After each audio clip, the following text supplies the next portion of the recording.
Agora a gente vai ver como que a gente lida com operações, contas e funções, de modo geral, com outras classes, sem ser vetores e matrizes. Mas antes, eu queria mostrar para vocês uma coisa bem interessante que tem no R, que são os arquivos de dados que ele traz para a gente poder manipular e testar nossas habilidades. Se você colocar aqui a função data e pedir para rodar, ele vai abrir um verdadeiro catálogo para a gente de conjuntos de dados de várias coisas já publicados, né, que são bem comuns a gente ficar trabalhando com eles. Alguns conjuntos de dados são bem famosos, como por exemplo o conjunto Titanic, que são o número de passageiros que sobreviveram ao Titanic, dados como prisões nos Estados Unidos, número de mortes, número de presos, até coisas como, por exemplo, fechamento de mercado, né, de bolsa de valores europeia e várias outras coisas. Basicamente, se você pegar o nome do conjunto de dados aqui e jogar na busca, você vai achar o que eles são, né, o que ele acaba sendo depois. Então, aqui para o nosso exemplo, a gente vai pegar o dado US Personal Expenditure, né, gastos pessoais dos Estados Unidos. Então, se eu pegar aqui o nome dele, jogar aqui para a gente olhar, e aí se eu colocar aqui a pergunta antes disso, né, o help, eu consigo saber do que se trata esse conjunto de dados. Então, o conjunto de dados consiste em gastos pessoais dos americanos, né, em bilhões de dólares, nas categorias comida e tabaco, operações de casa, né, aluguel e gastos com casa, saúde e médico, cuidados pessoais e educação privada, entre 1940 até 1960. Tá? Os dados normalmente não são muito novos que estão aqui, mas servem para os nossos exemplos. E aqui tem a fonte, né? Que é esse almanaque aqui de 1962, página 756, para quem quiser ir atrás para dar uma olhada mais de perto. Então a gente vai usar esses dados agora. E para isso, para usar esses dados, a gente coloca a função data, coloca aqui o nome dos dados que a gente quer, US Personal Expenditure, e aí a hora que a gente rodar essa função com o nome dos dados aqui dentro, ele já vai me trazer aqui esses dados para a nossa área de trabalho para a gente poder lidar com eles. E por que eu estou lidando com esses dados agora? Vamos dar uma olhada dentro deles agora. US. Vamos olhar o que eles têm dentro deles. Bom, está aqui. O que eu tenho aqui é um data frame, certo? Que eu vou ter cada categoria aqui em uma linha e cada ano aqui em uma coluna. A gente vai depois lidar melhor com isso mais para frente, mas os anos aqui eles não fazem parte dos dados, tá? Eles são nome das colunas, então eles não estão junto com os dados. Da mesma maneira que aqui eu tenho o nome das linhas. Se vocês lembram lá como a gente fez, a gente podia fazer a soma ou a média, né? Usando aquelas funções que a gente tinha marcado lá atrás, como whole sums, call sums e tudo mais. Mas, e se eu quiser fazer outras contas, como é que eu faço? O que eu vou falar agora vai ser para esse data frame aqui simplesinho, mas eu poderia aplicar isso para qualquer coisa que seja retangular. Para esse tipo de atividade, em várias outras linguagens de programação, eu vou usar uma estrutura de loop, que a gente vai ver mais para frente, tá? Mas aqui no R a gente pode aproveitar alguns atalhos que acabam sendo muito mais rápidos para fazer essas contas e muito mais simples de entender. E basicamente no R, o que a gente tem que fazer é pegar uma família de funções auxiliares que vão nos ajudar a usar a nossa função, aquilo que a gente quer calcular, em cima desses objetos. E a primeira função que eu vou apresentar para vocês é apply. Como é que é essa função? Então, apply, abre parênteses, primeira coisa que vai nessa função é o nome do objeto. Então, US Personal Expenditure. O segundo argumento é o argumento margem. Aqui, na verdade, ele está perguntando se eu quero aplicar a função nas linhas ou nas colunas. Lembra que eu chamei a atenção de vocês que linha é sempre 1, e coluna é sempre 2, é sempre linha e coluna? Então, se eu quero aplicar nas linhas, eu vou colocar como 1. E a função que eu quero colocar é a função média. Desse jeitinho aqui, o que eu vou fazer? Pegar a média de todas as linhas desse objeto que está aqui. Então, vamos lá. Aqui eu tenho a média, linha por linha, desses dados que estão aqui. Gasto médio de comida e tabaco, de coisas com casa, gastos com saúde, educação privada e cuidado pessoal. E se eu fizer, agora eu quero fazer por coluna, né, quanto que foi gasto por ano. Apply, margem 2. E não faz sentido perguntar a média, né? Eu vou perguntar a somatória, ou seja, quanto que foi gasto, gastos pessoais em bilhões de dólares em cada um desses anos. Em 1940 era gasto 37 bilhões de dólares, 45, 68 bilhões, 50, 102 bilhões, 55, 129 bilhões e 60, 163 bilhões de dólares eram gastos pelas pessoas nos Estados Unidos. Então eu consegui agora tanto fazer por linha ou por coluna nesse conjunto de dados. E assim eu posso fazer com qualquer coisa, tá bom? Talvez aí vale a pena uma discussão, talvez, por que esses valores aumentam tanto, né? Lembrando que a Segunda Guerra Mundial acaba aqui em 45, então provavelmente depois disso as pessoas tiveram mais liberdade para gastar dinheiro. Não sei. Então a função apply ela serve justamente para pegar algo quadrado, como esse aqui, né? Uma tabela, uma matriz, e poder fazer qualquer função. Aqui eu usei média e soma, mas poderia ser qualquer função aqui que fosse aplicada a todos os valores da linha ou da coluna, como eu estou escolhendo aqui nesse segundo argumento. Como eu disse para vocês, eu tenho uma família de funções. A primeira é a apply, que eu acabei de explicar. Temos também a lapply. O que essa lapply vai fazer? Ela vai ser sobre listas, tá? Então esse L do começo é justamente para ser usado para listas. Então, para a gente poder observar o funcionamento dessa lapply, vamos criar então uma lista bem simples aqui para a gente poder trabalhar. Eu vou criar um objeto chamado notas, ele é uma lista. O primeiro item dessa lista é as notas do aluno 1, e o segundo item dessa lista é o aluno 2. Então vejam que aqui eu tenho 4 notas do aluno 1 e 3 notas só do aluno 2. Então vamos pensar aqui que esse último aluno aqui fez mais uma prova, mais um trabalho para poder completar a nota dele. E esse segundo aluno ele não precisava fazer isso porque já tinha boas notas. Tá? Situação perfeitamente verossímil. Então criei aqui lista com 2 itens com 2 alunos. Função lapply, ela só precisa de 2 argumentos. O primeiro argumento vai ser notas. Depois desse argumento a gente vai colocar a função, então no caso a média, que é o que eu quero calcular.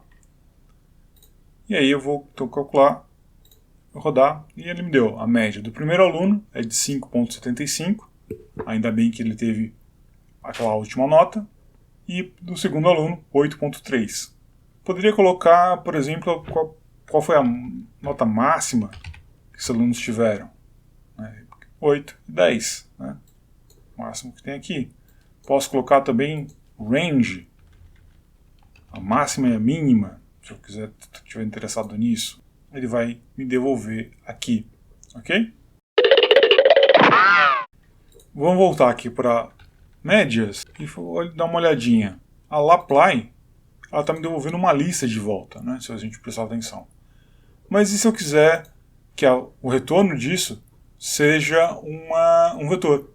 Bom, para isso eu tenho a função supply, e ela tem a mesma sintaxe, notas min, e agora ela vai me devolver então essas notas em formato de vetor, olha só. Muito mais fácil de olhar do que esse aqui no formato de lista. Então eu tenho aqui duas maneiras de fazer isso. E aí eu posso então escolher a maneira que ele devolve isso para a gente. Então vamos agora para as últimas duas funções que nós vamos olhar nesse vídeo. TApply e a aggregate. As duas servem para você aplicar a função segundo um critério de agregação dado externamente. Olha só, eu vou criar aqui dois vetores, um com idades e o outro com sexo. Então, criei idades, criei sexo. Para criar sexo eu usei a função rep desse vetor sexo. Tenho então 6 M's e 6 F's. Aqui eu estou simulando um conjunto de dados com 12 pessoas, sendo 6 do sexo masculino e 6 do sexo feminino, e cada uma delas com a idade como está marcada aqui. Então, os 6 primeiros valores aqui se referem a 6 homens, né, sexo masculino, e os 6 últimos valores a 6 mulheres aqui. Agora eu quero saber o seguinte, eu quero fazer a média de idade desse meu conjunto de dados, mas separado por sexo. E aí vem a nossa função TApply para fazer esse trabalho para a gente. Então vamos aqui, função TApply. Eu quero fazer a conta sobre o vetor idade, né, usando como index o sexo. E eu quero fazer a média. Vamos ver o que acontece. Pronto. A média dos meus dados aqui do sexo feminino é 26 anos, ponto 66, e a média dos homens é 25,5 anos.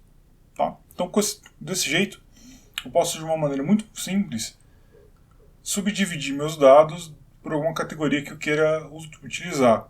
Como eu já disse, aqui na função média, nesse caso, eu posso colocar qualquer função que eu queira perguntar.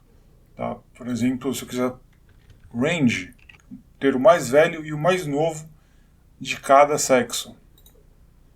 Então, a mulher mais nova tem 20 anos, a mais velha 35, o homem mais novo tem 21 e o homem mais velho 28. E aí, vamos usar isso para um dado um pouquinho mais complicadinho que já tem aqui no nosso exemplo, que é data insect sprays. Esses dados de insect sprays são dados uso de spray quantos insetos foram mortos. Então, se a gente olhar aqui, ó, insect sprays, eu vou ter essa matriz. Eu tenho o spray do tipo A, o spray do tipo B, do tipo C, D, E e F. Então eu quero saber qual spray aqui matou mais, ou qual matou mais insetos na média. Se a gente estiver olhando aqui, eu tenho a contagem, quantos insetos foram mortos e qual o tipo de spray. Então, para fazer essa abordagem, eu posso fazer tapply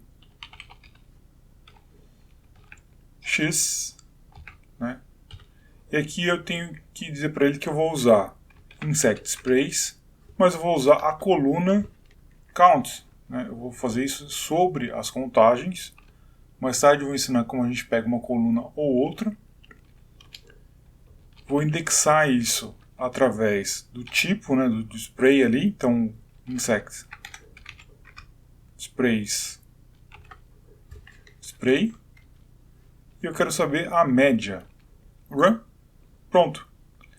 Eu tenho aqui a média de insetos que cada um desses sprays matou. Tá? Então posso já pela média, o C matou bem menos que todos os outros, né? E o que mais matou foi o F. Foi o tipo F. Eu também posso usar uma outra função, aggregate. Essa função ela consegue ser muito mais maleável do que a TApply, mas a maneira de usar é bem simples também. X, eu vou repetir aqui insect sprays count, ele vai chamar aqui de by, ao invés de index. Já vou completar isso e também vou calcular a média. O by aqui ele tem que ser transformado numa lista. Vou colocar aqui set sprays, spray. E ele vai me dar a mesma coisa, só que num outro formato. Então só para a gente poder comparar, enquanto que um me dá agrupado desse jeito aqui como uma pequena matriz, o outro vai me dar como, e por último queria mostrar para vocês outro conjunto de dados, que é tooth, que é o de crescimento de dentes. O que é esse tipo de dado? Se a gente olhar aqui, ele é o crescimento de dentes de porquinhos da Índia com vitamina C, com 3 doses de vitamina C, meio, 1 e 2 miligramas por dia, e teve aqueles que recebeu através do suco de laranja, outro através de ácido ascórbico, né, vitamina C diretamente purificada. E aí esses dados estão esses daqui. Se a gente olhar, vamos olhar como que eles aparecem. Então vejam que aqui eu tenho o comprimento do dente, né, o quanto que ele cresceu, qual foi o tratamento, então vitamina C pura, depois aqui embaixo suco de laranja, e aqui a dosagem que foi dada, né, meio grama, 1 grama e 2 gramas. O que eu quero saber? A média de crescimento de cada grupo, de cada um dos dois. Então, vou aqui usar aggregate, comprimento do dente, que eu estou fazendo aqui. E aqui eu vou fazer então by igual uma lista. E dentro dessa lista eu vou colocar tanto o tratamento, né, qual foi o tipo de suplemento utilizado, como a dose. Aqui eu tenho o tamanho do dente, e eu vou calcular isso através do suplemento, o tamanho do dente, a dose, e eu quero saber, vírgula, a média. Vamos ver o que vai dar. Prontinho. O que eu tenho aqui? Eu tenho a média de crescimento dada as combinações. Então, suco de laranja e com dose de meio, a média foi de 13,23. Vitamina C, também dose de meio, a média foi 7,98. Suco de laranja com 1 foi 22,70. Vitamina C pura, também com 1, foi 16,77. Vitamina C, suco de laranja com 2 foi 26,6. Vitamina C pura, 2 mg, for 26,14. O aggregate ele acaba sendo mais útil quando eu tenho mais de uma coisa que eu queira usar como argumento para fazer minha seleção, para agrupar os dados para fazer as contas que eu quero fazer. Esse é o tipo de assunto que normalmente traz uma certa dificuldade para quem está começando, então eu recomendo fortemente que vocês façam os tutoriais que estão colocados aqui embaixo como sugestões e façam os exercícios no Surreal para ganhar habilidade e conseguir executar essas tarefas de uma maneira mais proveitosa, conseguir entender realmente o que está acontecendo. Não fique com as dúvidas para vocês, compartilhe suas dúvidas comigo, pelos canais que a gente já tem montado. Eu espero que vocês tenham gostado desse vídeo, então até mais, um grande abraço.